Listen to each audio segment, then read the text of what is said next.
Ese es el padre del libre albedrío y deben tener eso claro porque no es la primera vez, ¿verdad?, que tratan este tema. ¿Ok? Jacobus Armenius, que nació en dónde? En A. No, No, eso es uno de los que discutimos. ese es San Agustín y estás ahí hablando de la predestinación y estamos con el libre albedrío. Vamos a ver. Holandés. Ok, libre albedrío. Pero holandés es un lugar o... Claro, Holanda. Holanda. Ah, Los holandeses son de que Holanda. holandés ¿Qué? es como... ¿Y cómo tú defines el libre albedrío, Garimar? como yo lo defino. ¿Sí? ¿Cuál es tu definición del libre albedrío? ¿Cómo tú lo entiendes según todo lo que hemos estado estudiando? Lo que dice, pues, Dime. que el libre albedrío dice... Fuerte, mamita. El libre albedrío dice que nosotros tenemos la libertad de elegir ¿De elegir qué? salvación o condenación. Muy bien, ¿verdad? Que el Sí, La que libertad que tiene el creyente. yo entiendo que lo dice. la libertad que tiene el creyente, ¿verdad? De elegir De elegir. entre, Pero en mi opinión no es esa. entre salvación o condenación. Muy bien. Y ese era el planteamiento que Jacobus Arminius hacía, ¿verdad? En términos muy generales. También hablamos de otro personaje, además de Jacobus Arminius. ¿De quién hablamos? John Wesley, Que fue el fundador de la iglesia metodista. fundador de las iglesias metodistas. Hablamos de John Wesley, ¿verdad? A mí sí me parece ese nombre. ¿Ok? Y John Wesley es uno de los grandes propagadores también del libre albedrío. Y creía profundamente, ¿verdad?, lo que Jacobus Arminius decía, Que el hombre escoge. ¿verdad?, que el hombre escoge su salvación o su condenación. Por otra parte, la predestinación, su base como Yo no teología digo. es ¿cuál? ¿Cuál es la base? Ahí yo, De la yo, predestinación. ahí yo. Sí, pero eso se encierra en una palabra. Ah, La gracia. La gracia, Diego. Doctrina. No, doctrina es una enseñanza, son estas La doctrinas. gracia. La base del pensamiento de la doctrina de la predestinación es lo que Diego acaba de decir, que es la gracia. Y en uno de los que compartían la predestinación era Dios. No me acuerdo el nombre. Dios, porque Dios es el que da la No me gracia. acuerdo el nombre, pero del personaje. Que compartía también eso. Que decía que Cristo, Que era Cristo. no me acuerdo el nombre. que se veía, se pero- podía- Sí, que él decía que se veía. la persona de Jesucristo. ¿Cómo se llamaba ese personaje? Eso es lo que me acuerdo. Charles Spurgeon. Charles Spurgeon. Muy bien, Diego. Por medio de la persona de Jesucristo podíamos ver o entender la predestinación mucho mejor, ¿verdad? Porque a través del Evangelio y la persona de Jesucristo, Charles Spurgeon decía que era como mejor se podía comprender. Diego, estás muy bien. Dieguito, oye, Dieguito tiene una computadora ahí tremenda. ¿Verdad que sí? Y entonces, si la base de la predestinación como pensamiento teológico es la gracia, ¿cuál sería entonces la base o los fundamentos del libre albedrío? Vamos a ver si saben. Y lo saben porque me lo dijeron la semana pasada. Digo, Ahora, ¿las qué? La obra de la fe. Las obras de la fe, que muchas personas las tienden a confundir con las obras de la ley. Se parecen, pero no son lo mismo. ¿Ok? Si yo les pregunto a ustedes, ¿cuáles son las obras de la ley? ¿Cuáles son las obras de la ley? No cometer Dilo. no cometer Las obras de la ley son todas aquellas obras que los 10 mandamientos. es correcto. Correcto. Los 10 mandamientos. No cometer adulterio. no matarás. Ahora, el problema que tiene como... Pero eso no se parece. Eso no es lo mismo. Bueno, las obras de la fe ¿O es lo mismo? se pueden confundir porque acuérdate que cuando tú haces obras en la fe, Obras. es son como obras si- buenas. Es como si estuvieras haciendo leyes, algo así. Pues es como si Es estuvieras como cumpliendo, los es como si mandamientos. estuvieras cumpliendo la ley. Porque, no cometer adulterio. Es como si estuvieras cumpliendo la Es ley, como si- pero Las como son si buenas, son las hubieras tenido fe y no hubieras cometido adulterio. Es como eso. Se parecen, por eso dije que se confunden muchas veces. Parece mucho. Cuando hablamos de obras de la fe y obras de la ley, se tienden a confundir. Pero no, yo creo que no es lo mismo. ¿En dónde no son lo mismo? Vamos a ver si pueden determinarlo. Por la fe. Por la fe. Porque las obras de la ley no Él necesariamente... tiene ley. Y eso, O- eso nos hace. El ahí tú- cumpli- ahí tú cumples, pero es por la ley, no cumples por la fe. Muy bien. Ese es el punto. Lo que te mueve. Tú la cumples por tu propia Pero fuerza. Ahí te mueve por tu, a eso, ahí lo que te mueve a cumplir, a no cumplir el adulterio es la ley, para que después no tengas que estar en la cárcel. Pero cuando son las obras de la fe, tú lo cumples. El que te mueve es Dios, el Señor. El que te mueve es Dios, y así tú no cometes adulterio porque sabes que después te meterías en problemas con Dios. ¿Y eso porque- sería un qué? Y eso sería un pecado. No, pero el hecho de cumplirlo de esa manera sería un qué. Dijiste que eran obras de la fe y las explicaste muy bien. Pero no entiendo la pregunta que me haces. Un fruto.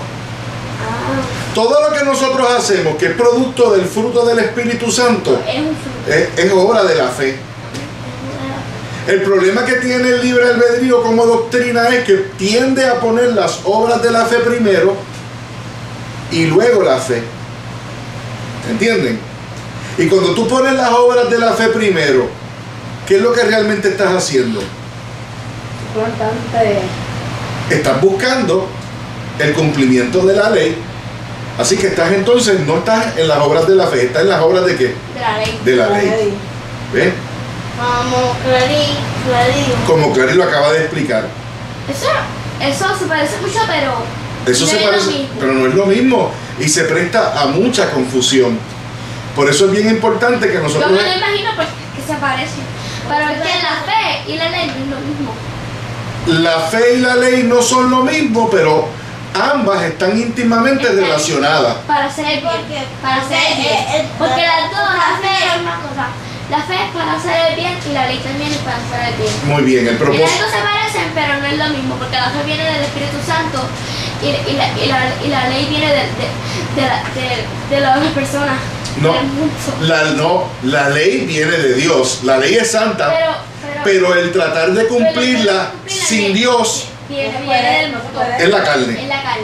Déjame decirte una cosa, me siento muy orgulloso de ti, Diego, porque tú has dado en el clavo varias veces cuando te pregunto, conoces los detalles y el razonamiento que tú acabas de hacer es un razonamiento de un cristiano maduro. El razonamiento que tú acabas de hacer sobre lo que es la fe y sobre lo que es la ley es maravilloso ver como una niñita de tu edad puede entenderlo. De 10 años, puede discernir. Puede entenderlo, porque la mayoría de la gente, cristianos que llevan muchos años en el Evangelio, No lo entiendo. no lo entienden. Piensan que por sus propios esfuerzos pueden convencer a Dios de algo. Y ese es el problema Es el problema que, del libre albedrío. El libre albedrío enseña, o la gente que enseña el libre albedrío, lo enseña de tal manera que puede confundir al creyente. Como cuestión de hecho, los planteamientos teológicos del libre albedrío, de por sí, son confusos.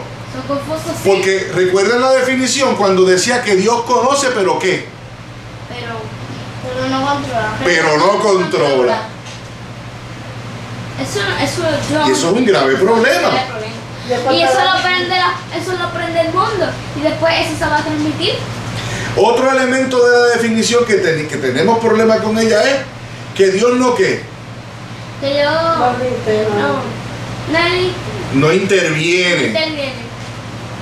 Y si Dios no interviene, ¿qué pasa? No, pues. Si ahora mismo esto es un caos, imagínense si Dios no interviniese. Y eso Usted me vinieron. Dios impidiendo que te intervenga. Nosotros sí, Dios. Peor. Si ahora mismo este planeta es un desastre y Dios interviene, solo imagínate si Dios no pone su mano, Si no se doblan rodillas. ¿verdad? Y no se dobla la rodilla y Dios se mueve a misericordia. Peor de lo que está. Y ese es básicamente, fundamentalmente el problema, ¿verdad?, de la doctrina del libre albedrío.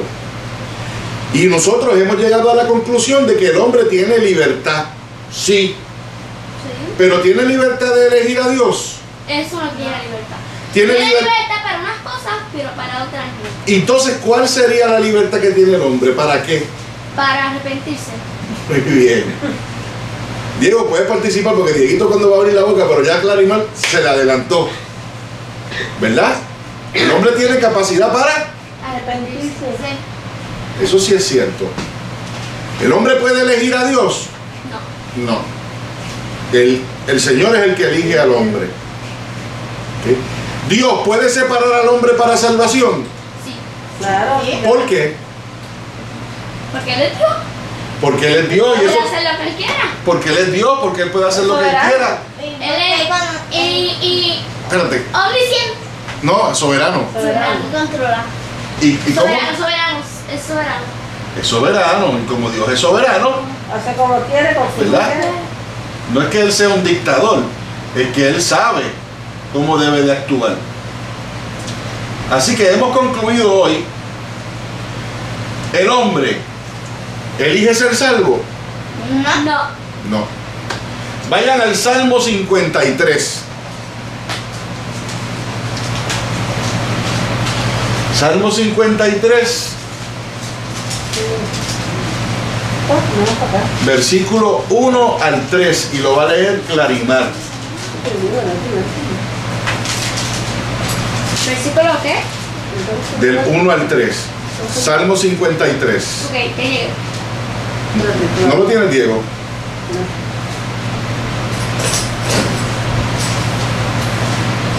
Toma. Esta vida no está tan pequeña. Oye, pero Dieguito es jovencito, Dieguito puede verlo. ¿Lo tiene, papi? Salmo 53, versículo 1 y 3. Y si lo tienes ya, Clarimar, por favor, léelo. Voy a titular, creo que se titula así. Necedad y maldad de los hombres. Ok. Y el autor es David. El autor del Salmo es David. Voy a leer de nuevo. El necio ha dicho. El necio. El necio ha dicho. En su corazón no hay Dios. No hay Dios. Sea, No, oye. El necio ha dicho. En su corazón no hay Dios. O sea, el necio ha dicho en su corazón, no hay Dios. No existe Dios. Sigue. Se han corrompido, han cometido injusticia, abominables. No hay quien haga el bien.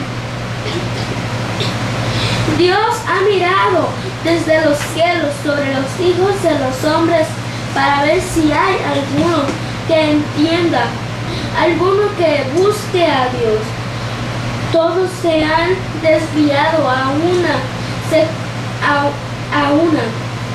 Se han corrompido, no hay quien haga el bien, no hay ni siquiera uno. Ustedes recuerdan que cuando estábamos hablando sobre lo que decía Armenio de que Dios no interviene, ¿se acuerdan de eso?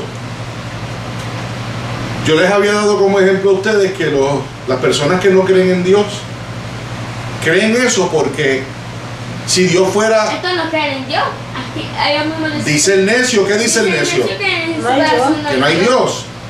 ¿Ves? Hay gente Hasta que... Dios, hasta no sé si Dios mismo está hablando aquí, ¿verdad? Bueno, en la segunda parte ¿Verdad? Como que está hablando él. miró sobre los hijos de los hombres Como para ver los hombres a ver si no había ninguno. A ellos un si estaba actuando. A donde quiero llevarlos es que muchas personas piensan que Dios no existe porque Dios alegadamente no interviene. Escucha. Muchas personas piensan que Dios no existe porque alegadamente Dios no interviene. Esas personas están descritas ahí, ¿sí o no?